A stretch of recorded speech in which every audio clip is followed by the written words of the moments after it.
नमस्कार दोस्तों, आप सभी का मिस्टीरियस फैक्ट्स हिंदी चैनल स्वागत है। आज हम आपको बताने वाले हैं कि भगवान त्रिदेव की उत्पत्ति कैसे हुई थी। कौन है भगवान शिव और ब्रह्मा जी विष्णु जी के पिता।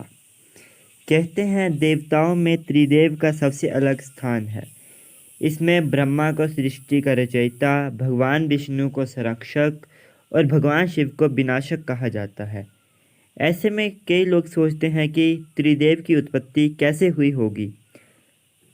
तो मैं आपको एक प्रसंग बताने जा रहा हूँ जिसे सुनकर आप समझ जाएंगे कि कैसे हुई थी त्रिदेव की उत्पत्ति।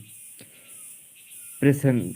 भगवान शिव ने एक बार सोचा, अगर मैं विनाशक हूँ तो क्या मैं हर चीज़ का विनाश कर सकता हूँ? क्या मैं ब्रह्मा विष्णु का विनाश भी कर सकता हूँ? क्या उन पर मेरी शक्तियाँ कारगर होंगी?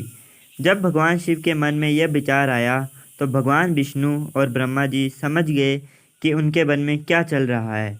वे दोनों मुस्कुराने लगे और ब्रह्मा जी बोले, महादेव, आप अपनी शक्तियाँ मुझ पर क्यों नहीं आजमाते? मैं भी यह जानने के लिए उत्सुक हूँ कि आपकी शक्तियाँ मुझ पर कारगर हैं या नहीं। जब विष्णु भगवान जी ने हठ किया तो शिव भगवान ने सकुचाते हुए ब्रह्मा जी के ऊपर अपनी शक्तियों का उपयोग कर दिया। देखते ही देखते ब्रह्मा जी जलकर भस्म हो गए। जैसे ही शिव जी ने अपनी शक्तियों का प्रयोग किया, ब्रह्मा जी जलकर गायब हो गए और उनकी जगह एक राख का छोटा सा ढेर लग गया। शिव जी चिंतित हो गए कि ये मैंने क्या कर दिया, अब इस विषय का क्या होगा। भगवान विष्णु मुस्कुरा रहे थे।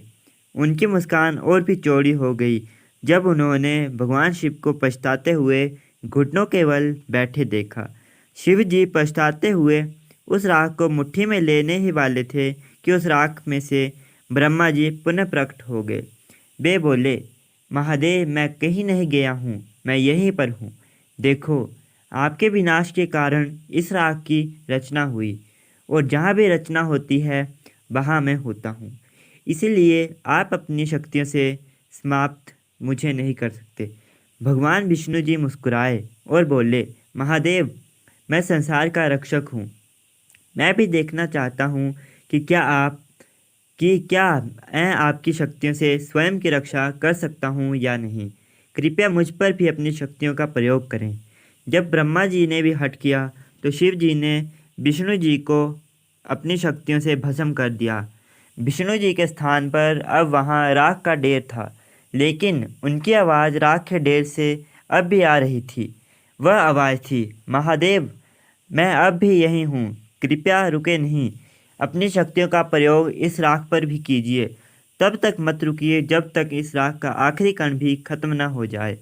भगवान शिव ने अपनी शक्तियों को और भी तेज कर दिया। राख कम होनी शुरू हो गई। अंत में उस राख का सिर्फ एक कण बचा। भगवान शिव ने सारी शक्तियां लगा दी, लेकिन उस कण को समाप्त नहीं कर पाए। भगवान विष्णु उस कण से पुनः प्रकट हो गए और यह सिद्ध किया कि उन्हें भगवान शिव भी समाप्त नहीं कर सकते। भगवान शिव ने मन ही मन सोचा, मुझे विश्वास हो गया है कि मैं ब्रह्मा और शिव को सीधे समाप्त नहीं कर सकता, लेकिन स्वयं का विनाश कर लूं तो मैं तो यह विनाश की रचना कैसी होगी। अतः ब्रह्मा जी समाप्त हो जाएंगे और अगर रचना ही नहीं रहेगी तो उसकी रक्षा कैसे।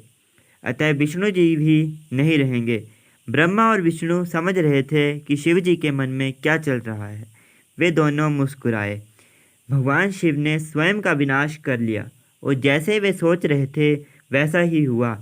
जैसे ही भगवान शिव जलकर राख में तब्दील हुए, ब्रह्मा और विष्णु भी राख में तब्दील हो गए।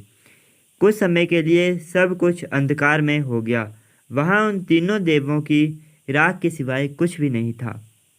उसी राख के ढेर से एक आवाज़ आई, मैं ब्रह्मा हूँ, मैं देख सकता हूँ कि यहाँ राख की रचना हुई है और जहाँ रचना होती है वहाँ मैं होता हूँ। इस तरह उस राख से पहले ब्रह्मा जी उत्पन्न हुए, उसके बाद विष्णु जी और शिव जी, क्योंकि जहाँ रचना होती है वहाँ पहले सुरक्षा आती है और फिर विनाश। इस तरह शिव जी को बोध हुआ कि त्रिदेव का विनाश असंभव है। इस घटना की स्मृति के रूप में भगवान शिव ने उस राख को अपने शरीर से लेप लिया, जिसे शिव भस्म भी